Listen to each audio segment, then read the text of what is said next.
Everyone wanted to know the process was coming up with Sab and the gang? Everyone wanted to know what happened behind the scenes? Well, you're in luck, because here's 60 facts on Another Random Day. Number 1. Another Random Day is created by Sebastian Schwander. The series' starting point was him and his friends walking in the hallway making jokes, and one said, "You know what would be cool? If we had a cartoon." Number 2. Those people in the hallway were inspirations of Caden and Brandon, who were helping coming up with ideas for the series for a bit. Number 3. Originally, Another Random Day was going to be about 3 guys doing random things and plots, like improv narrations, running into an alligator, and a bunch of gaming humor. Though, if you can tell in the final results, it took a pretty different direction. Number 4. The name Another Random Day wasn't always Another Random Day. It was originally Sab Hell Yonko, which was Sab Nino, Yonkaman, and Halverse combined, since we were promoting our channels at the time. But how the official name came to be is Caden improving a script saying, "Another Random Day with Halverse, Yonkaman, and Sab Nino." After a few weeks since then, we all thought, that's her title. Number 5. Nameless's origin was actually created from a game tutorial. The real Sab wanted to follow the tutorial with a completely original character instead of a default. The tutorial never got finished, but Nameless definitely did. Number 6. Britt was actually a late addition to the cast. It came to be when Adrian Gardner noticed how Sab was making a series. He asked, "Can I be a part of it?" Then after that, Britt became a big part of the RD family. Number 7. Britt Audrian wasn't always named Britt. It was originally Brie Gardner, but it was changed since Britt had a catchier ring to it. Number 8. Jasmine Moonbeam, believe it or not, was originally going to be only in a few episodes, then never again, due to how tricky her voice actor Jasmine Constantine Hobbs was to access at the time. But after a while, we thought we shouldn't waste a perfectly good character just due to a voice. Number 9. Jasmine actually had a bunch of voice changes behind the scenes. First they tried going with Jasmine Constantine Hobbs, but she didn't have equipment. Then Adrian, but decided to go with someone else since it wasn't fitting the character. Then Claire Thomas. Then we changed back to Jasmine again. And for now on, Sab has to bring equipment to her. Number 10. Britt also had some voice changes. But unlike Jazz, hers was actually changed from episode to episode. In episode 1, All You Need to Know, she was voiced by Adrian. In Senior Fangirl, she was voiced by Gabon Goodwin. And in Creepy Psycho, she was and currently voiced by Hayden Erickson. Who's next? Megan Fox? Yeah, right. Number 11. Hayden only had 2 voice changes. In the first 2 episodes, he was voiced by Caden Yonkers, who was a huge inspiration for the character. But then he decided to move on due to creative differences. So in the 3rd episode, he was recasted for Michael Lee, who actually has some acting experience. He also took the role of Nameless and Michael, who were also voiced by Caden originally. Number 12. Since we're on the topic of voices, let's list them off. Sebastian Schwander voices Sab, Nino, and Brandon, and Ender is voiced by Ari Albright. Number 13. Michael had a similar situation to Britt, because another guy who shared his name, who inspired the character, asked for a role. Sab was originally skeptical since he didn't want to add characters all willy-nilly. But after a bit, Michael ended up a part of the main 7. Number 14. Ender Woods was actually inspired by her current voice actress Ari. But unlike the others, Sebastian had the inspiration on his own will without having someone being asked. So luckily she was happy to join. Number 15. Why is she half vampire? That was because one day at school, Ari showed up with fake vampire fangs. And for the name, Ari used to go by Ender, while wearing an Enderman hoodie from Minecraft. And that specific hoodie was actually drawn in the first draft. Number 16. Now to talk about what went behind the scenes in the episode. Episode 1 had many drafts. It was originally about the origin of Nameless, but then we lost the script. Number 17. Luckily, Adrian thought of an idea, where it introduces all the characters at once. At first, Sab thought she was talking about something similar to the SpongeBob episode Krusty Krab training video. But then Adrian said to watch the first episode of Italia, and then that's how the final product became to be. Number 18. Episode 2 was originally going to be called Alone with Friends, where the characters get locked in a hotel together. But it never got finished, so the animatic is available on YouTube. Number 19. However, Senior Fangirl originally had a completely different plot. In the first draft, Dating Trouble, Sab was going to prom with Jasmine, but doesn't know much about girls, so it was up to his gang to help him out. But the reason why it was scrapped was because Jasmine didn't have enough screen time, and the real Sab thought it was better to see the origin of how the two lovebirds met. Number 20. Episode 3 was actually based on real-life events. When the real Sab met Ari, she wore a Miku cosplay, and then hit him with Fago due to feeling the fabric of the hair. But luckily, it's not as deadly as what happens in the episode. Number 21. Episode 3 actually had a lot of things introduced, such as Ender Woods, Michael, and the Secret Hangout. Number 22. The Secret Hangout was inspired by one of Sab's childhood shows, Jimmy Neutron Boy Genius. Though the hardest part was not ripping off the cliche or making it too generic.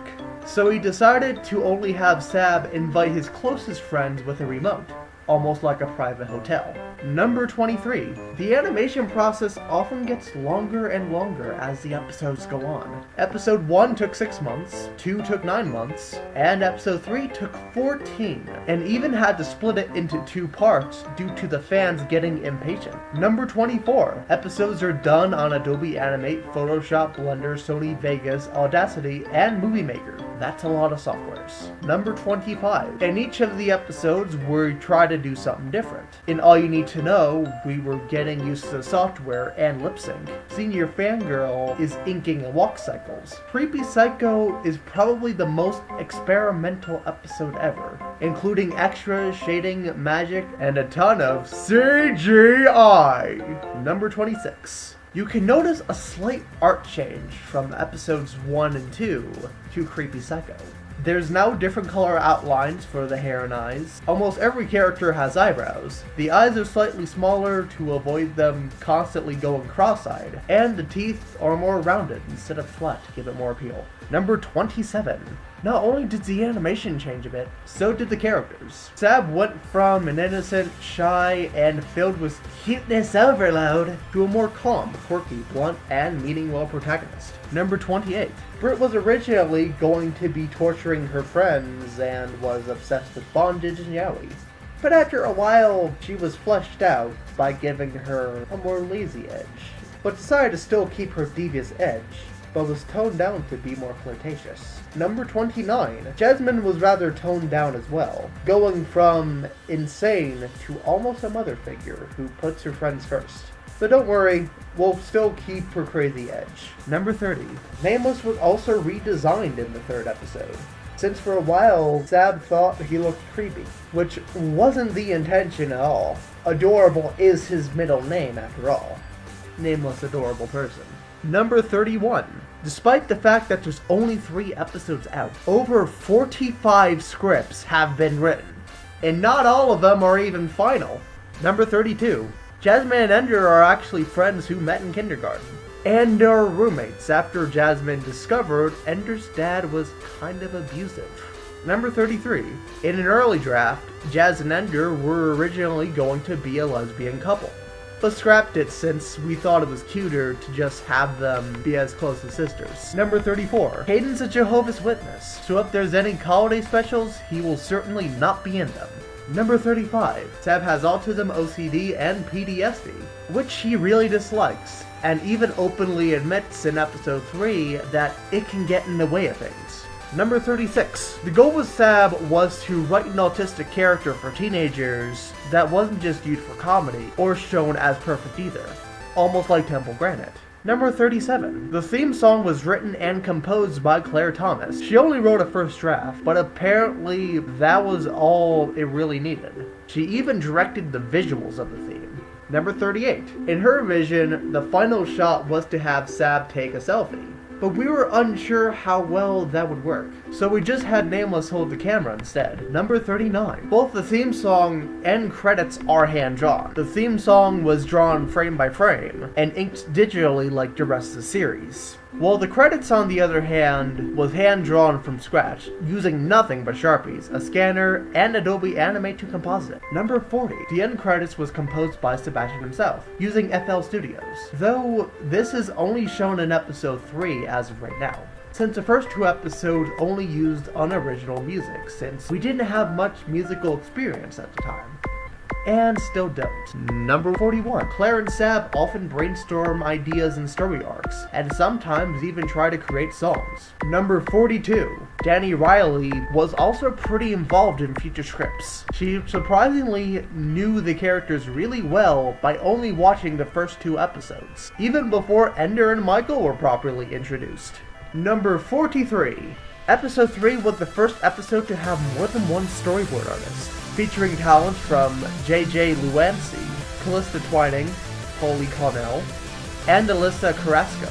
Number 44. There's a couple of characters that have been seen, but haven't been fully introduced.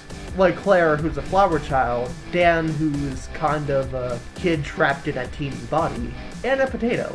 Odette, who's smart and quiet, and Yerk, who's a lesbian unicorn. Number 45. ARD takes place in a fictional country called Sundacon, and is in Dimension Zero. Number 46. There's a lot of locations that haven't been introduced yet, such as Central Sundacon, Florida Town, and the Epicade. Number 47. Florida Town is poking fun at places like Chinatown, and is also an open opportunity to share some experiences that the real Sab has gone through in Florida. Number 48. The Epicade will be inspired by places like It's, Chuck E. Cheese's, Dave & Buster's, and old school arcades, to both appeal to the classic and modern audiences. Number 49.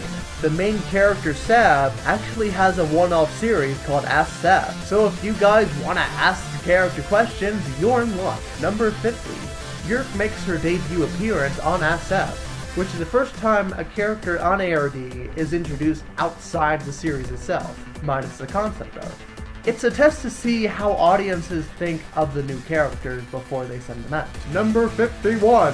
The most viewed episode is Senior Fangirl, which has over 300 views, while episode 3 has a drastic drop in views. However, part 1 actually has more views than the full episode. Number 52. Not enough ARD for ya? There's actually a Halloween short that premiered this year called Another Random Short, Frankogram, which is highly inspired by Frankenstein. Number 53. Now to talk about cameos and Easter eggs. In episode 1, the teacher is inspired by all those 90s cartoons who don't show the adult faces. Also because the real design of the teacher hasn't been designed yet. Number 54. In episode 3, there's a cameo of Connie from Steven Universe. And also a cameo from Pie Guy Rules, which is a channel that reviews cartoons. It was a little nod to the fact that Sab helped out with his PieCons on his Pie Guy Plays channel. Number 55. There's also a nod to future projects in episode 3, like My Girlfriend's an Echo and Gami and Margie. Number 56. In episode 2 and 3, there is a hidden Easter egg that says, I am text. See if you can find them all. Number 57. In episode 3, Ender says, I was expecting a treehouse with drinks, game, and some teas mailed. Which is a parody of Playboy. And in the beginning, you could see someone reading one, which is kind of foreshadowing of the joke. Also, Playable System 5 is a parody of PlayStation 4, if it wasn't incredibly obvious. Number 58. The characters often play the games Super Sexy Action Girls and Zombie Dance Party, which were completely made up on the spot. Super Sexy Action Girls would be a game that pokes fun at Sailor Moon, and even has a spin-off anime series. And Zombie Dance Party is just a rhythm game with zombies, with original songs with zombie drums and lyrics. Number 59. One of the ideas Sab goes back and forth with is making an ARD comic series, which would hopefully feature different art styles and ideas, but it's still currently unknown. Number 60. The goal with ARD is to get on television, if Sab ever makes a big in the animation industry. Did any of these facts interest you? Should we do more things like this with more original work? Let us know in the comments. If you have no idea what ARD is, watch this playlist. Or if you have any questions for Sab, click this playlist. Hasta la vista.